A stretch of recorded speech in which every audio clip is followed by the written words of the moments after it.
Bismillahirrahmanirrahim. Assalamualaikum warahmatullahi wabarakatuh. Alhamdulillahi rabbil alamin. Wa bihi nasta'in ala umurid dunya waddin. Ashhadu an la ilaha illallah wahdahu la syarika lah wa ashhadu anna Muhammadan abduhu wa rasuluh la nabiyya ba'dah. Allahumma salli ala habibina wa syafi'ina wa dhukhrina wa maulana Muhammadin sallallahu alaihi wasallam wa ala alihi wa sahbihi wa man tabi'ahum bi ihsanin ila yaumiddin. Subhanaka la ilma lana illa ma 'allamtana innaka antal alimul hakim. Rabbana zidna ilman warzuqna fahman wa amalan salihan, amma ba'du. Bapak dan Ibu hadirin wal hadirat jamaah salat maghrib Masjid Al-Muhajirin Bumi Asri yang dimuliakan Allah, marilah senantiasa kita panjatkan puja dan puji syukur kehadirat Allah Subhanahu wa taala atas nikmat-nikmat yang Allah berikan kepada kita berupa nikmat kehidupan, nikmat kesehatan, nikmat kesempatan. Mudah-mudahan kita tergolong kepada orang-orang yang meletakkan setiap nikmat untuk istiqamah beribadah kepada Allah Subhanahu wa taala hingga pada hari kita kembali kepada Allah, kita tergolong pada orang-orang yang husnul khatimah. Salawat dan salam kita sampaikan kepada Rasulullah sallallahu alaihi wasallam. Allahumma shalli wa sallim alaihi. Mudah-mudahan kita mendapatkan syafaat dari beliau kelak di yaumil mahsyar. Amin ya rabbal alamin. Bapak dan Ibu yang dimuliakan Allah Subhanahu wa taala, pada pembahasan sebelumnya kita membincangkan tentang malaikat Jibril alaihissalam. Malaikat Jibril adalah Ra'isul Malaikah, pemimpin daripada seluruh malaikat. Dan malaikat Jibril ini memiliki banyak sebutan, di antaranya adalah Ar-Ruh Al-Amin.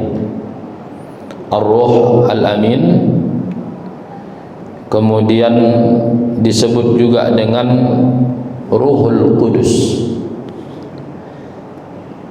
Itu di dalam Al-Quran dan di dalam hadis Nabi sallallahu alaihi wasallam, hadis tentang wahyu. Malaikat Jibril disebut oleh Waraqah bin Naufal yang saat itu beragama Nasrani dengan An-Namus. Ini adalah namus yang turun kepada Nabi Musa alaihissalam. Salah satu tugas dari malaikat Jibril adalah menyampaikan wahyu. Jadi bukan hanya menyampaikan wahyu, akan tetapi menyampaikan wahyu itu adalah satu daripada tugas-tugas malaikat Jibril.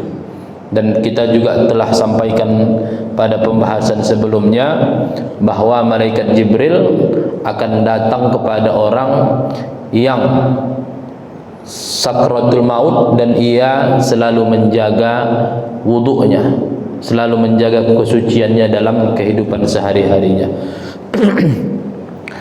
Bapak dan Ibu yang dimuliakan Allah Subhanahu wa taala, malam hari ini kita akan lanjutkan pembahasan kita yaitu tentang malaikat Mikail dan malaikat Israfil. Ini kalau kita dulu mengaji di madrasah ibtidaiyah, ada 10 malaikat yang wajib kita ketahui: Jibril, Mikail, Israfil, Israel, Munkar, Nakir, Raqib, Atid, Malik, Ridwan.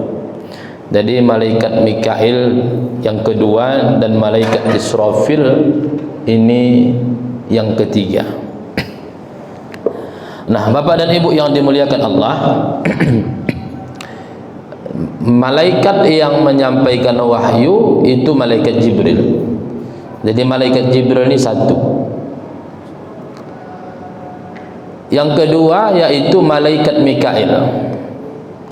Malaikat Mikail ini kita ketahui bersama bahwa tugasnya adalah menurunkan hujan.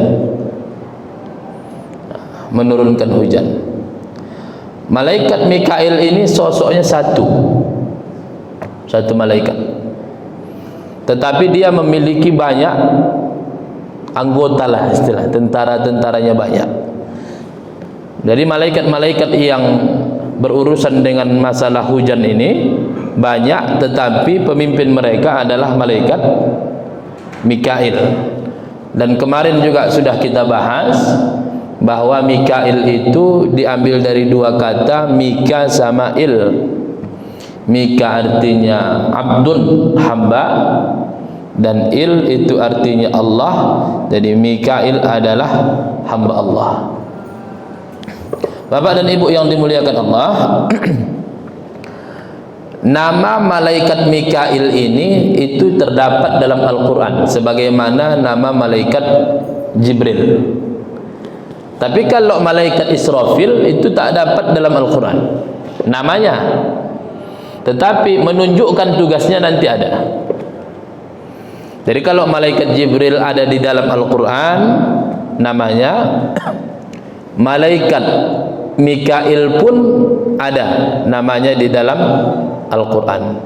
Tapi penyebutannya tidak dengan kata Mikail, tetapi dengan kata Mikal. Nah, kalau kita lihat itu dalam Quran surah Al-Baqarah ayat 98, A'udzu billahi minasyaitonir rajim. Man kana aduwwan lillahi wa malaikatihi wa rusulihi wa Jibril wa Mikala fa innallaha aduwwul lil kafirin. Siapa yang memusuhi Allah, memusuhi malaikat, memusuhi para rasul, memusuhi Jibril dan memusuhi Mikail, sungguh Allah adalah musuh bagi orang-orang kafir. Nah, apa maksud dari memusuhi di sini? Di antaranya adalah tidak meyakininya. Di antara makna dari memusuhi ini adalah tidak meyakininya. Yang kemarin kita bahas bahwa iman kita kepada malaikat maknanya adalah kita yakin malaikat itu ada dan mereka adalah hamba-hamba Allah Subhanahu wa taala yang memiliki sifat-sifat tertentu sebagaimana yang Allah jelaskan dalam Al-Qur'an ataupun dijelaskan Nabi Muhammad di dalam hadis-hadisnya. Tapi kalau kita lihatlah ayat-ayat ini Bapak dan Ibu yang dimuliakan Allah, coba kita perhatikan. Ketika manusia melakukan permusuhan terhadap Allah, memusuhi para malaikat, memusuhi para rasul, memusuhi Jibril, Mikail, mungkin di sini nanti akan ada satu tanda tanya. Mengapa malaikat itu kan sudah meliputi semuanya? Malaikat Jibril, malaikat Mikail itu termasuk juga dari golongan malaikat. Tetapi di dalam hadis ini mereka dikeluarkan, seakan-akan begitu.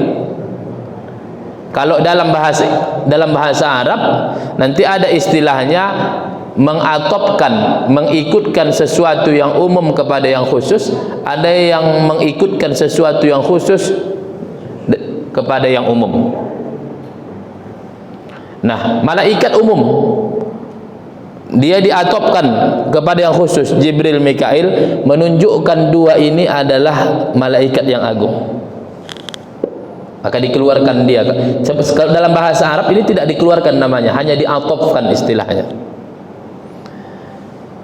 Kalau kita perhatikan ayat ini, siapa yang memusuhi Allah, memusuhi malaikat, para rasul, Jibril, Mikail, maka yang dihadapi mereka itu adalah tetap Allah Subhanahu wa ta'ala. Oh, kami beriman kepada Allah, tapi kami tak beriman kepada Jibril, Mikail. Enggak ada itu cuma hayalan saja itu. Malaikat itu cuma hayalan saja, tidak ada wujudnya. Tetap Allah akan menjadi musuh mereka.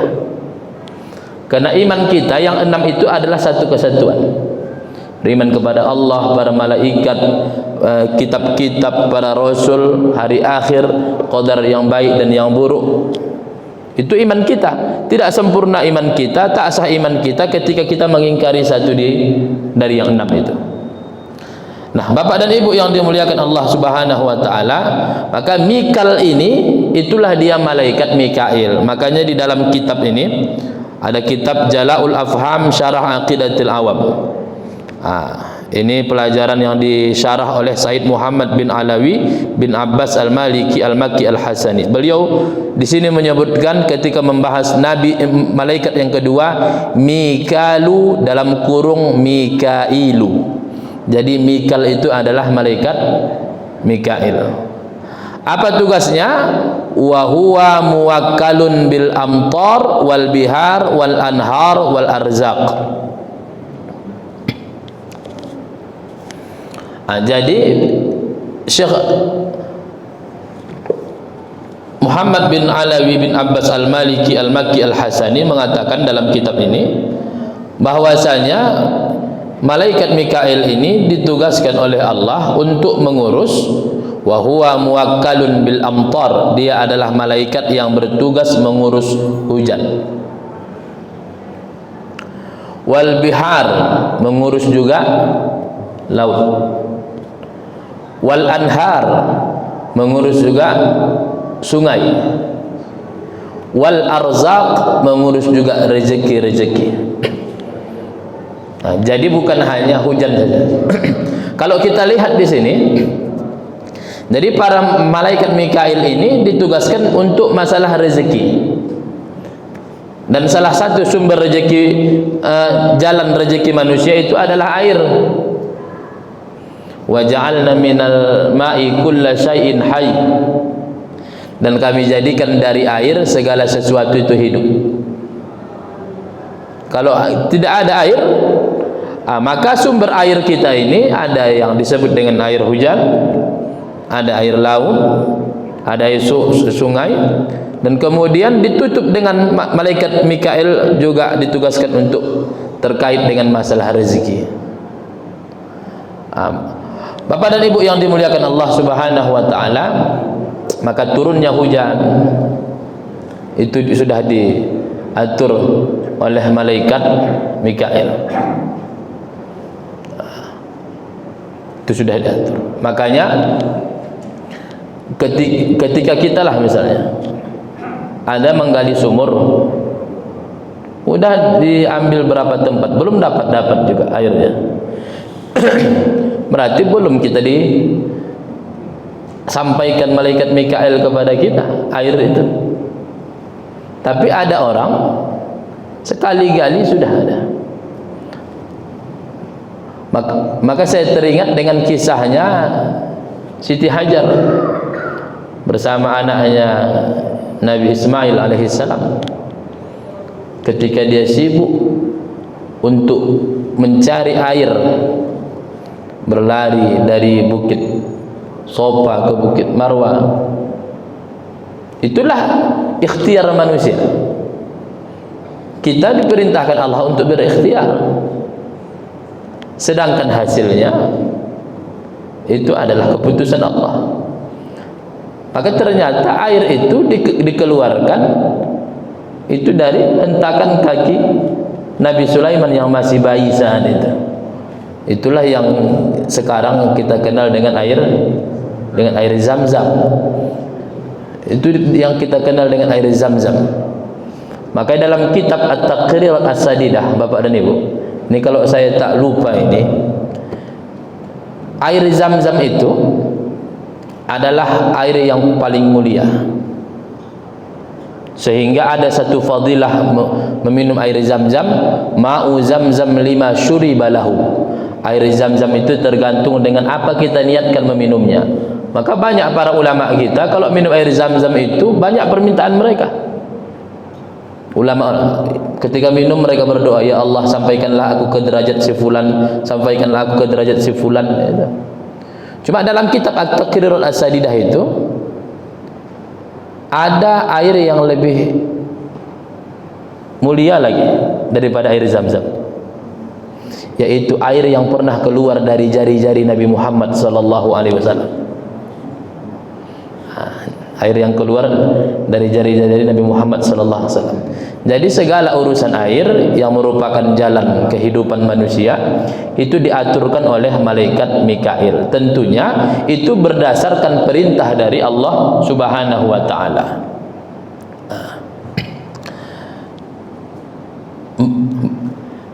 Mengapa bukan Allah yang langsung mengatur air? Kenapa harus ditugaskan malaikat Jibril, malaikat Mikail? Bukan karena Allah membutuhkan malaikat Mikail untuk menurunkan hujan, bukan. Karena kalau kita katakan bahwasanya Allah membutuhkan malaikat Mikail untuk menurunkan hujan, berarti Allah membutuhkan, dan membutuhkan itu mustahil bagi Allah.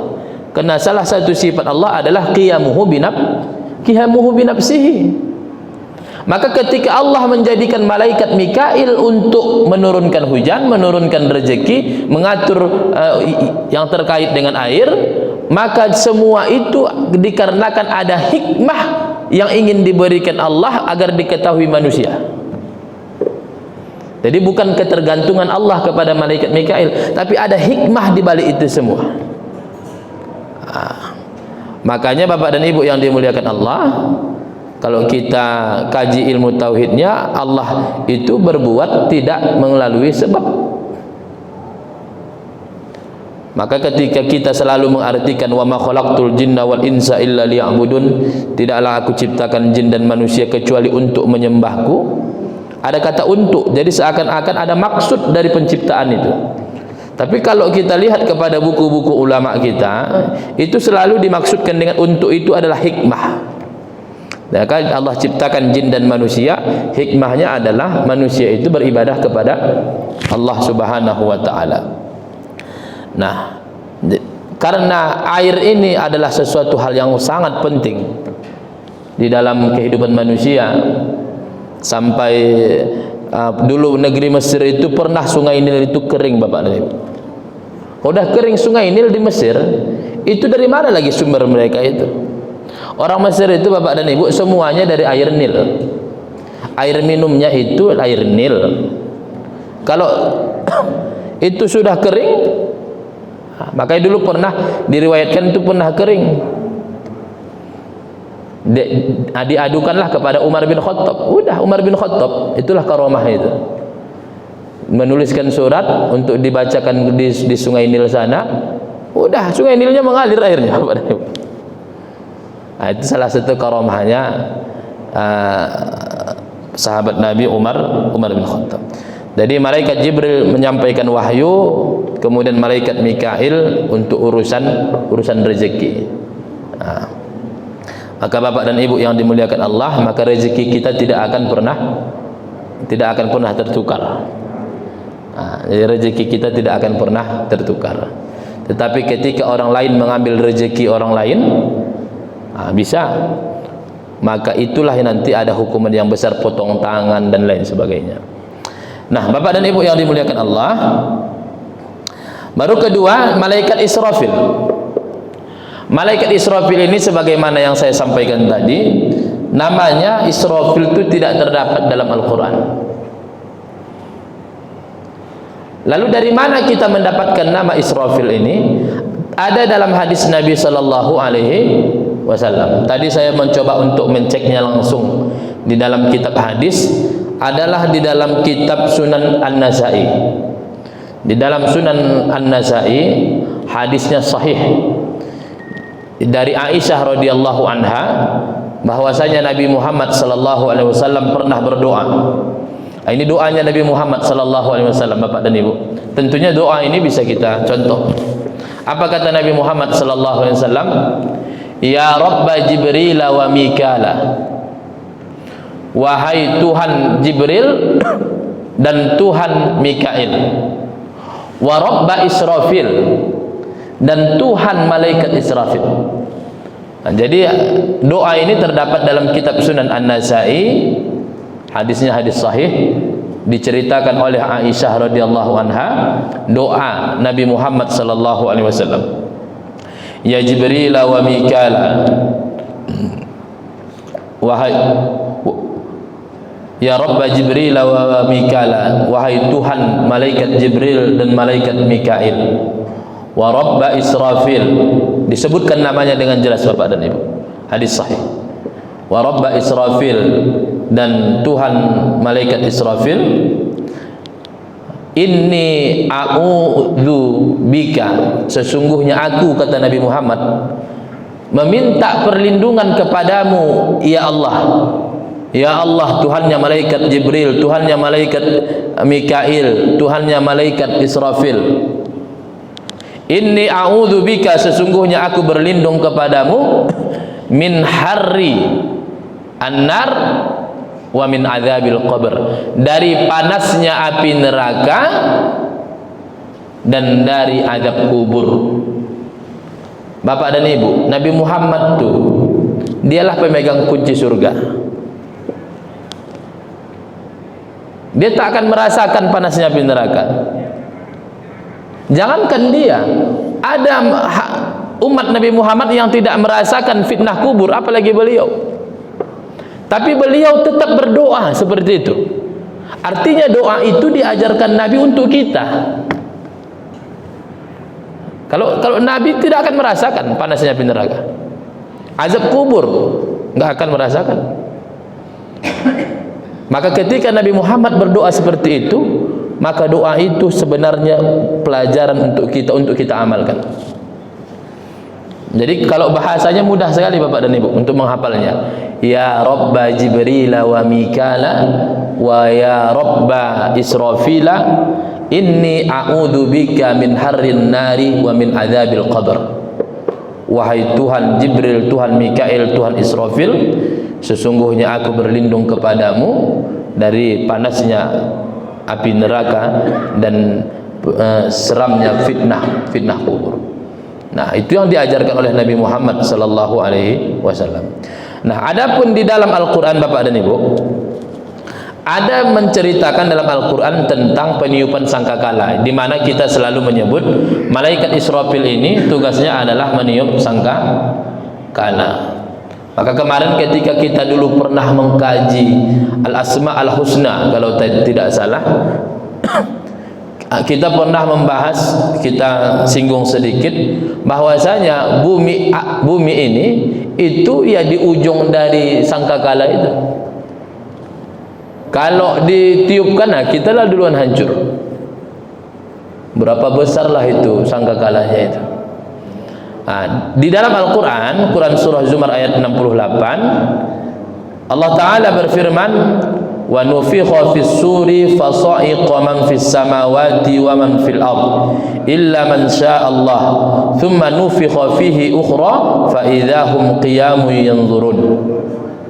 Dan ditiupkanlah sangkakala, perhatikan Bapak dan Ibu, dan ditiupkanlah sangkakala, maka matilah siapa yang di langit dan di bumi kecuali siapa yang dikehendaki Allah. Jadi masih ada pengecualian. Ketika ditiupkan sangkakala, terjadilah hari kiamat, maka hancurlah alam ini semuanya. Tapi ada makhluk-makhluk Allah yang tidak hancur. Memang di dalam Al-Quran tidak disebutkan apa saja yang tidak hancur, tapi Allah menyebutkan pada hari kiamat nanti itu tidak hancur semua. Masih ada yang dikecualikan. Alam ini nanti hancur, ada yang tidak hancur. Kalau di Quran bahasanya illa man syaa Allah, kecuali orang yang dikehendaki Allah. Itu tiupan pertama. Thumma nufikha fihi ukhra, kemudian ditiup sangkakala itu sekali lagi, maka tiba-tiba mereka berdiri menunggu putusan masing-masing. Nah, tiupan yang kedua itu adalah untuk nanti dibangkitkan kembali. Itu nanti untuk dibangkitkan kembali. Jadi ada dua tiupan. Tiupan pertama untuk kehancuran alam ini, kecuali siapa yang dikehendaki Allah. Tidak disebutkan dalam Al-Quran. Baru nanti setelah semuanya nanti sudah hancur, maka nanti ditiupkan kembali. Tiupan yang kedua itulah nanti namanya hari kebangkitan.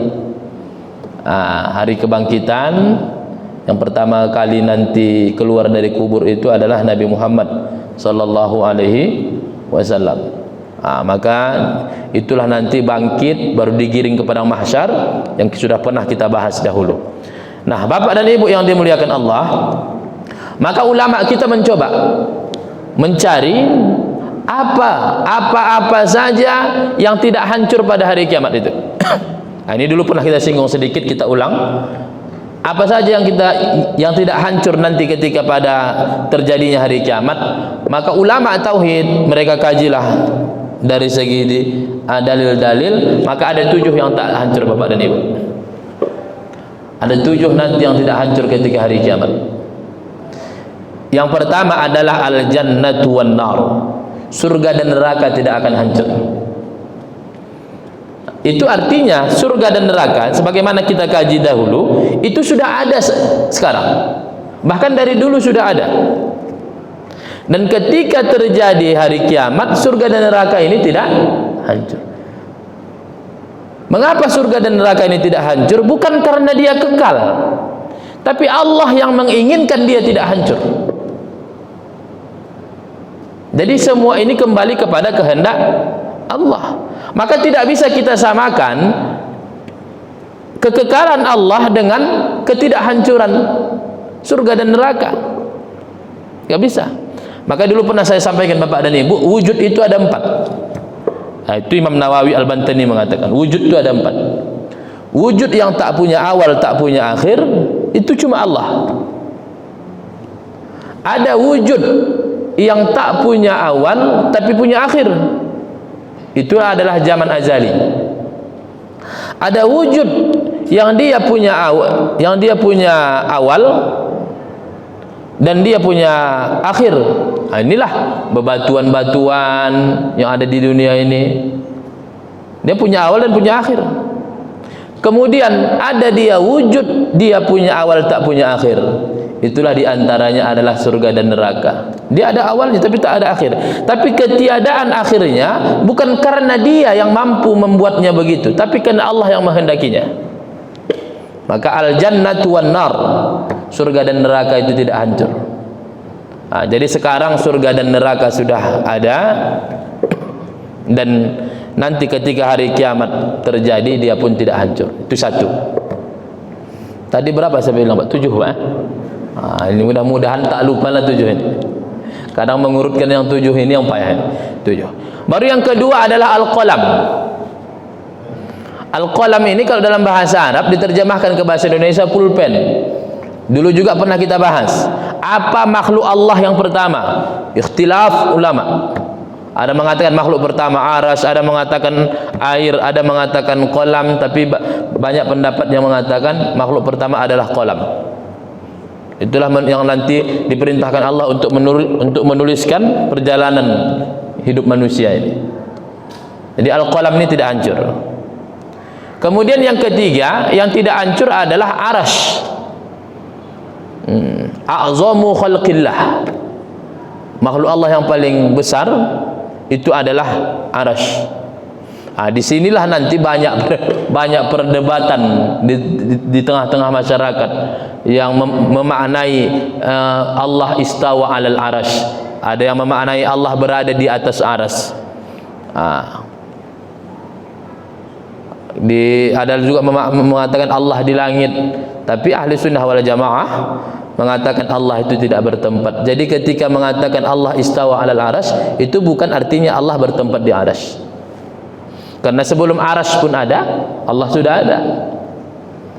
Jadi surga dan neraka satu tidak hancur ketika hari kiamat, ketika tiupan sangkakala itu. Kemudian yang kedua tadi al-qalam tidak hancur. Kemudian yang ketiga arsy tidak hancur. Kemudian yang keempat yang tak hancur adalah kursi. Wasi'a kursiyyuhus samawati wal ard. Ada kursi Allah. Tapi jangan kita bayangkan kayak kursi yang saya duduk ini. Oh, Allah di atas aras. Di atas aras itu ada kursi Allah, duduk Allah di sini. Itu yang kita samakan Allah. Kalau kita samakan Allah dengan manusia duduk begini, di mana letak kajian kita bahwasanya Allah itu laisa kamitslihi syai'?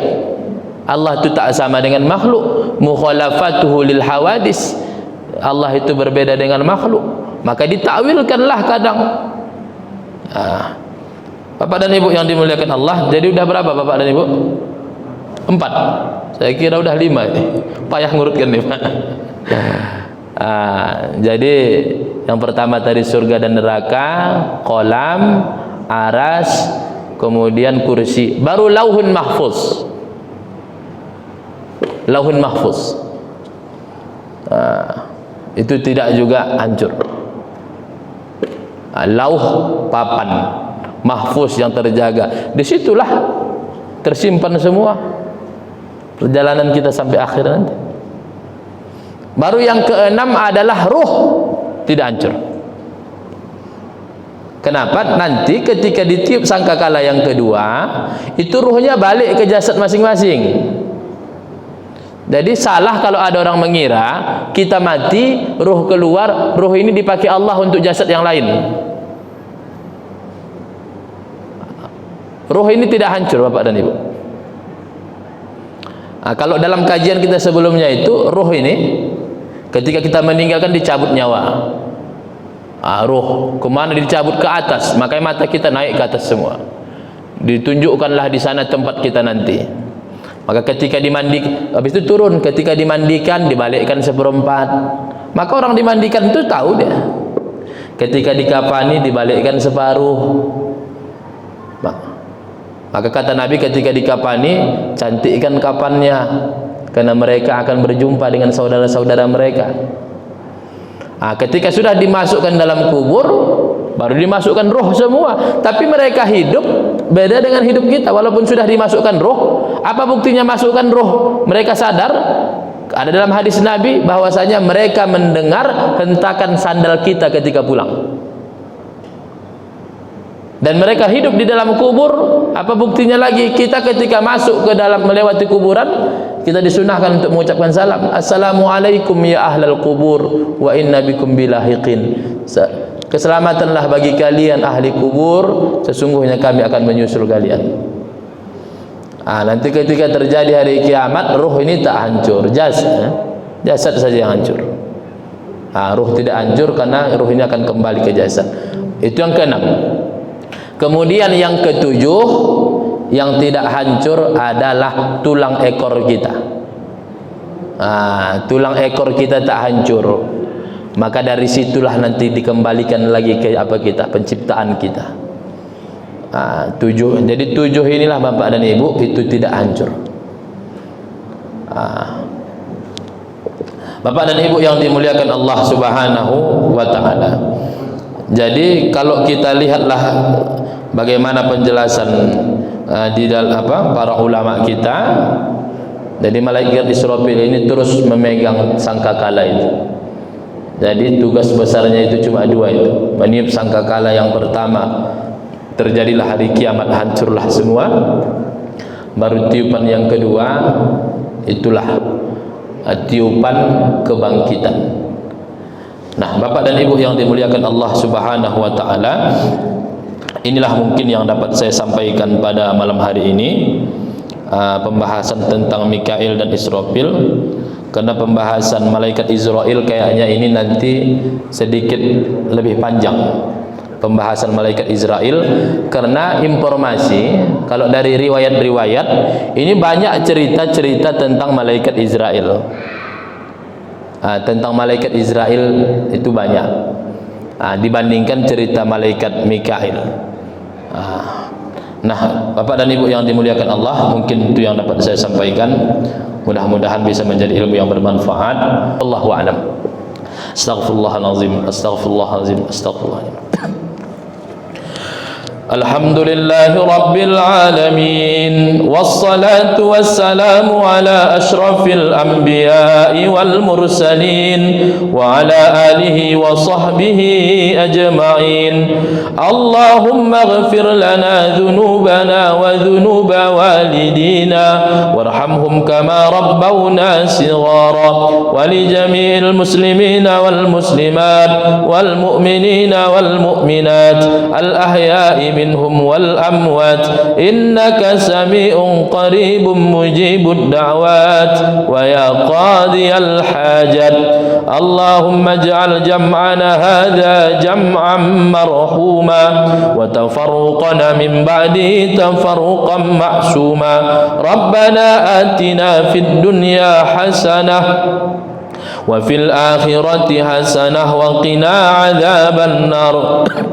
وصلى الله على سيدنا محمد وعلى آله وصحبه أجمعين والحمد لله رب العالمين. والسلام عليكم ورحمة الله وبركاته.